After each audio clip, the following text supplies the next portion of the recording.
Okay.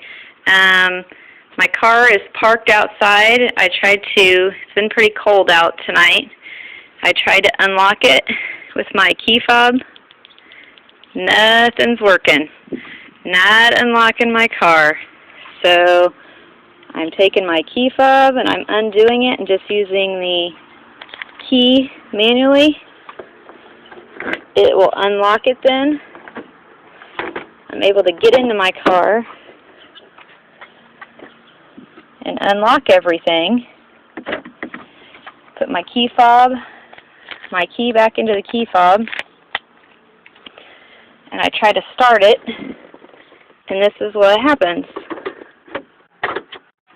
Nothing. No lights. No nothing. Trying to start it. It's like it's dead.